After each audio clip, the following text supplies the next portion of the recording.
India हमारा दुश्मन है, इंडिया हमारा दुश्मन है, इंडिया हमारा दुश्मन है। वो कहाँ से दुश्मन आ गया? अभी देखो ना, बॉर्डर खोलो, बॉर्डर खोलो। अब मैं देखता हूँ वीज़ा फ्री कर दो, सारा पाकिस्तान उधर होगा। इंडिया तो अब्बू है ना सबका, to be like honest, India तो अब्बू है सबका। अमेरिका और इंडिया ही तो चला रहा है सब कुछ, और क्या है। लोग कहते हो यार इंडिया को हम बुरा नहीं कह सकते, इंडिया को मैं बुरा कह सकता हूँ। मैं पाकिस्तानी हूँ, बस सब। देखा आपने लापरवाही का नतीजा है कि मोदी जी ने पानी बंद किया, दरियाओं में पानी का बहाव कम हुआ, डैमों में पानी कम हो गया। अभी ये हालात है, अगर पानी बिल्कुल बंद हो गया तो फिर तो लोग प्यास से मर जाएंगे कि ऐसे हालात हो कि लोग बिल्कुल जलील हो जाएगा।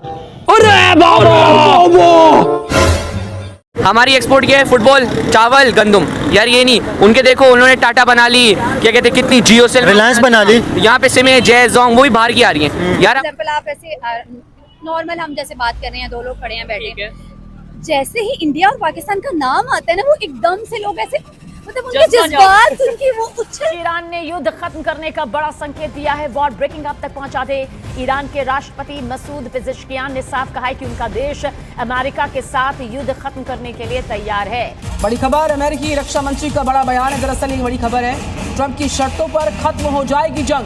पानी अभी मोदी जी ने कहा पाकिस्तान का बिल्कुल बंद कर रहे हैं, क्या कहेंगे पानी के हवाले से?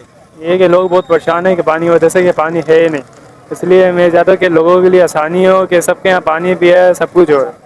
आसानी हो आप कह रहे हैं, लेकिन मोदी जी ने कहा अभी पानी नहीं देंगे। मोदी जी ने पानी बिल्कुल बंद कर दिए, क्या कहेंगे इस हवाले से कि मोदी जी पानी नहीं दे रहे?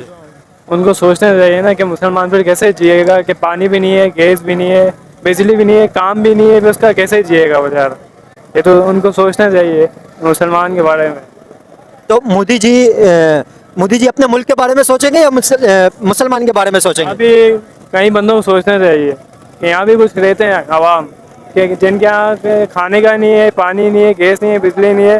रोड हालत तो जाके देखो, शाहरा फैसल के बाद दूसरा बड़ा रोड था कराची का, 5 लेने दी, देख लो हालत जाके।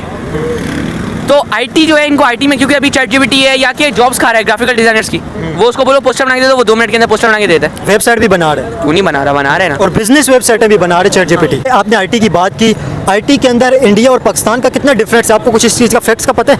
यार बहुत ज़्यादा डिफरेंट। पाकिस्तान की $2.5 बिलियन की एक्सपोर्ट है और इंडिया की $250 बिलियन की एक्सपोर्ट है। 2.5 बिलियन और 250। इंडिया, आप 1 साल पहले जाए ना, इंडिया 150 पे था। 1 साल पहले इंडिया 150 पे था, फिर इंडिया 200 पे आया। इस वक्त इंडिया की आईटी एक्सपोर्ट $250 बिलियन है। बिल्कुल। आज़ादी के हीरो हैं वो। पाकिस्तान बनने में उनका बड़ा रोल है, बुकटियों का, हूरों का, बलोचियों का बड़ा हाथ है पाकिस्तान बनाने में। अब जब आप उनको उनका हक नहीं देंगे, मेरे घर में एक गैस निकली है और मुझे नहीं दी जा रही है, और यहाँ से जनाब वो भाटी पहुँचा दी। मैं समनाबाद में बैठा हूँ, ये समनाबाद का चौक गोल चक्कर 1 नंबर है, हम वहाँ बैठे हैं। अब यहाँ मेरे पास गैस निकली है, तो पहले से सबसे पहले मेरा चूल्हा जलना चाहिए, ना कि भाटी का। भाटी यहाँ से 5-6 किलोमीटर है। बिल्कुल सर, यही सवाल है वहाँ के लोगों का। यही बलोच यही कहता है कि रिसोर्सेज जो हैं पूरा मुल्क इस्तेमाल करता है, लेकिन फैसिलिटीज़ वहाँ पर कम है, इंफ्रास्ट्रक्चर वहाँ पे कम है। मुसलमानों पर जुल्म हो रहा है, तो जो मुसलमानों को इकट्ठा किया जिसने, उसको अमेरिका ने फांसी लगाई। अमेरिका ने उसको फांसी लगाया। कह रहे इमरान, आप इमरान खान की तारीफ कर रहे हैं, ये कह रहे उन्होंने महंगाई खुद की थी। किसने महंगाई की है? इमरान खान ने। पहले इमरान खान ने आया तो महंगाई हुई है ना, ये सही कह रही है। महंगाई का मुंह जो महंगाई क्यों नहीं महंगाई हुई? इमरान खान बोला 140 रुपए किलो। नवाज शरीफ क्यों नहीं महंगाई हुई? 140 रुपए किलो, 500 रुपए किलो हो गया। महंगाई इमरान खान ने शुरू की थी, यही ना कोई बेवकूफ की थी। कौन कहता चोर है नवाज शरीफ? एक ड्रामा मेरे पास तुम हो, मेरे ख्याल से इंडिया में भी काफी ज्यादा देखा जा रहा है, पाकिस्तान में भी बहुत ज्यादा हानिया अमर का ड्रामा है। अगर देखा जा रहा है तो कमेंट बॉक्स में बताइएगा आप लोग कहाँ से देख रहे हैं, और क्या वहाँ पे भी ये ड्रामा फेमस है, वायरल है या नहीं। अच्छा, last wind up, as a Pakistani youngster, as a Pakistani journalist, कोई पीस का पैगाम, अमन का पैगाम पूरी दुनिया के लिए, ये नहीं स्पेसिफिकली किसी एक कंट्री के लिए, पूरी दुनिया के लिए, कि पता चले कि पाकिस्तानी लड़की एक यंगस्टर बात कर रही है। देखिए, मुझे लगता है अगर हम करंट सिचुएशन देखें, जैसे आपने कहा पूरी दुनिया की, हाँ बिल्कुल, तो इस वक्त जो हालात चल रहे हैं वो जंग के हालात है, वो जंग चल रही है। और जो सब बहुत डेस्परेशन है अमेरिका के अंदर कि कोई रास्ता निकले, और इसीलिए लंबे चौड़े डिमांड कर दिए ताकि अगर कोई ड्रॉप भी करने पड़े तो हो जाए। बड़ी आप एक इंटरेस्टिंग बात देखें, आप इस जंग से पहले हॉर्मुज खुला था जी, कोई ईरान का कब्जा नहीं था, कोई किसी को धमकी नहीं थी, तेल आ रहा था, तेल जा रहा था। फिर इन्हें जंग शुरू कर दी। अब हॉर्मुज ईरान के हाथ आ गया, ईरान कंट्रोल कर रहा है। अब इनका डिमांड क्या है कि हॉर्मुज को इंडिपेंडेंट कर खोला जाए फिर एक दफा, और वो ये कहते हैं कि हमारी बहुत बड़ी विक्ट्री होगी अगर हमने हॉर्मुज को खुलवा दिया। जी। तो एक चीज जो खुली हुई थी, गलती करके उसको बंद कराया, अब उसको खोलने की कोशिश कर रहे हैं निगोशिएशन के जरिए, सीज फायर हो जाए और थोड़ी सी शिपिंग जो है आहिस्ता आहिस्ता जो है वो टर्न। मगर ये जो मेन इश्यू है जिसमें इजराइल अमेरिका एक तरफ है, वो और ईरान दूसरी तरफ है, और पेट्रो डॉलर का इश्यू और करेंसीज का इश्यू, रशिया चाइना की इश्यूज, और मोस्ट इम्पोर्टेंट गल्फ के जो किंगडम्स हैं, इनका क्या होगा? ये कहाँ खड़े होंगे? क्या ये फिर इजाजत देंगे बेसिस की? क्या वो अमेरिका बेसिस फिर बनाएगा आके? उसके पैसे कौन देगा? इनका जो नुकसान हुआ है वो पैसे कौन देगा? ईरान का जो नुकसान हुआ है उसके पैसे कौन देगा? ईरान की जानिब से कर दिया गया है, क्योंकि अमेरिका जमीनी अटैक करने जा रहा है, मुसलसल बमबारी जारी रखे हुए है। तो अब ईरान ने एक और फैसला कर लिया है। वो फैसला ये है कि अब ईरान जो टेक कंपनीज हैं अमेरिका की, उनको निशाना बनाने जा रहा है क्रॉस द रीजन, और 18 कंपनीज के नाम जो वो ईरान की जानिब से जारी किए गए हैं, और इसमें जो अमेरिका की मैग्निफिसेंट 7 कंपनीज हैं वो भी शामिल हैं। अमेरिका की 7 बड़ी कंपनीज हैं जिनको मैग्निफिसेंट 7 कहा जाता है।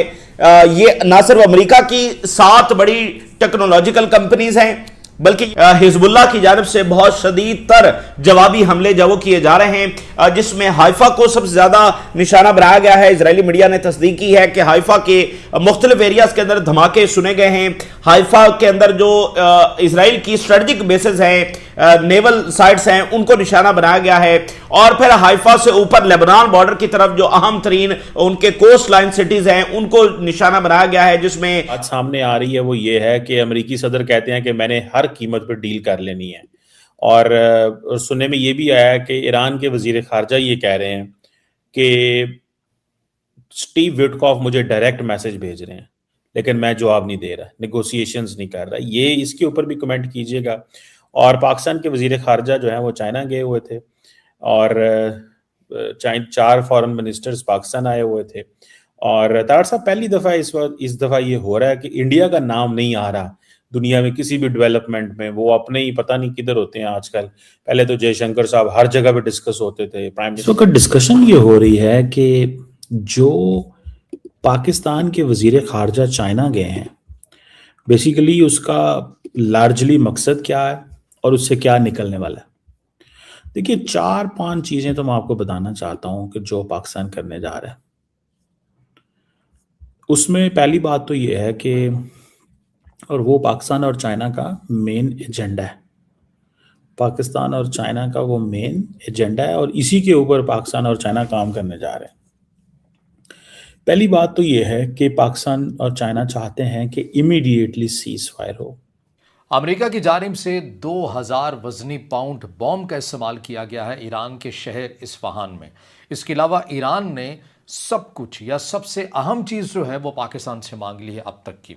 क्या पाकिस्तान इस पोजीशन में है कि ईरान के साथ वो कमिटमेंट कर सकता है? इसके ऊपर हमने बात करनी है। इसके अलावा ट्रंप ने मुमकिन तौर पर अरब ममालिक के लिए एक नया इंदिया भी जारी कर दिया है। नहीं संभाल पाए तो सिर्फ और सिर्फ पाकिस्तान के अस्पतालों को नहीं संभाल पाए। लेडी वुलिंगटन हॉस्पिटल का खुला मैनहोल नंबर 3 आप लोग देख सकते हैं, और थोड़ा सा कैमरामैन अगर आगे आए तो एक और वो सिवरेज का नाकस निज़ाम दिखा सकते हैं हमारी आवाम को कि किस तरह से इसके ऊपर एक नाकस सी स्लैब रखी हुई है। और उसके बाद भी अगर यहाँ फैमिलीज़ का, बच्चों का, माओं का इलाज के लिए आना जाना है तो यहाँ के हालात को बेहतर बनाना किसकी जिम्मेदारी है?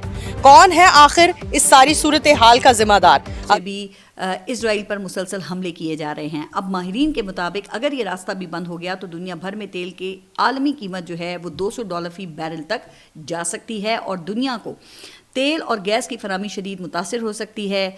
तो ऐसी सूरत हाल में आलमी मईशत जो है वो जाहिर है कि एक नए बहरान के दहाने पर खड़ी हुई नज़र आती है। अच्छा, फिर यूरोप, एशिया और मशरिक़ वस्ता के दरमियान तिजारती रास्ते वो शदीद दबाव का शिकार ज़ाहिर है कि हो जाएंगे, और इससे न सिर्फ यूरोप बल्कि पाकिस्तान पर भी शदीद इसके मनफी असरात मुरतब होंगे। तो अगर दानिशमंदी और तहम्मुल